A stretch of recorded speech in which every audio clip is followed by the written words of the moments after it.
commercial movie? I think this is so commercial that I've actually said to them that I don't really think it should be in the Cannes Film Festival because it's much too commercial. In fact, I'm hoping that it's much too commercial for Cannes. Tomorrow night, I'll be walking up the steps with my cast and the producers of History of Violence, the famous red steps to the Palais des Festivals at Cannes, where we'll all be shaking, we'll be terrified. There'll be a wall of photographers, each one standing on a number. You can have an epileptic fit from all the flashes that hit you. And it's about 10 to 3 in the morning, and I'm here to look at the print that's going to be shown tomorrow night, to check the brightness of the screen, the sharpness of the projection, and the quality of the sound, the level of the sound. They're very precise about that here. It's really wonderful. We'll go into the projection booth and talk to the projectionist who will actually be projecting the film tomorrow night. You can see it's a big place with a lot of seats. The seats are famous for clacking loudly when people walk out of your movie in anger, which has happened to me, particularly with Crash. And sometimes it encourages the rest of them to leave too. So it can be pretty brutal.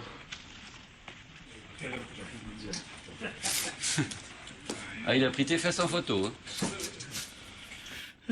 What do you think, Caroline? You know, this is the law of the festival. It's an exceptional authorization.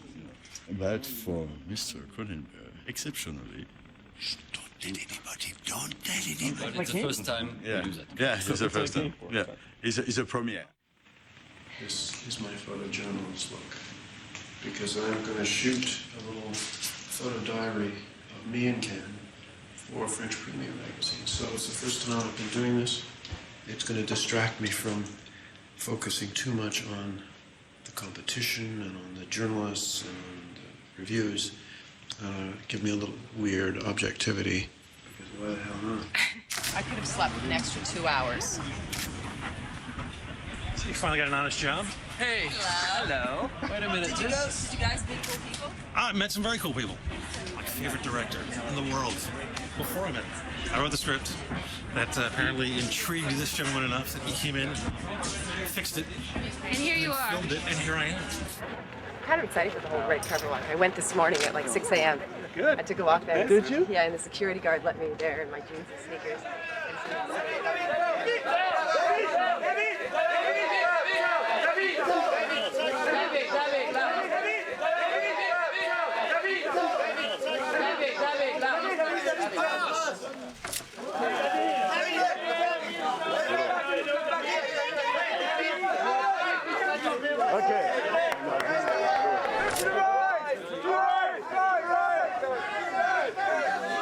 Viggo Mortensen! You know, you're no stranger to Cannes. It's such a big festival. What's it like for you? Kind of a circus that I wouldn't go to unless I had a good reason. But David Cronenberg, I would follow to the ends of the earth, even to Cannes. It's Middle America. But I think there's a tension, there's an undertone, a taste that you can feel that something's not quite right.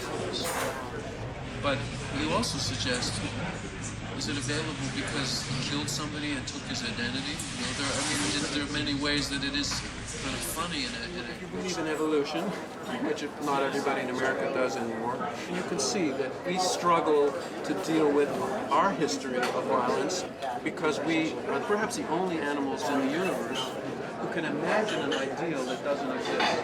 You have to have a very complex brain. Without a doubt, it was the final scene in the movie. And it's one of the last scenes we shot. He's like, I'm so cool. How many interviews did you just do? I think it was about 40 interviews, print and television, one after the other. And I still seem to think I know what I'm saying, so that's important. Question over there, then question over here. A question for Mr. Cronenberg. What is this dark, violent, sexual complex, and how is that related to your idea of violence in general? Sex and violence have always gone very well together. It's like bacon and eggs. And if you look at the history of cinematic violence, you will see that there's a long one. During the press screening, all the violent scenes, the audience was clapping and feeling really good. I'm not surprised that the audience would applaud the violence, because I wanted them to be complicit in it. I wanted them to be involved in it, because I guess you have to ask them after the movie's over how they feel about their complicity in those violent acts. Because if it's done in such a way that the audience is repulsed and held outside the movie, then I've actually lost the opportunity to deliver to them the paradox of enjoying something that morally you find reprehensible. I was tempted to try and get my old double-breasted tux redone, but I ended up buying a new one. We're really the first serious big screening of this movie, and it's a pretty public place to find out that your movie doesn't work if it doesn't. Et voici donc l'équipe de A History of Violence. Son réalisateur, Monsieur David Cronenberg. Son actrice, Maria Bello. Également avec nous, Monsieur William Hurt sur les marches. Et puis, vous avez peut-être découvert ses grandes et belles moustaches. Viggo Mortensen est avec nous.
Would you like to see the movie again? We can play it now.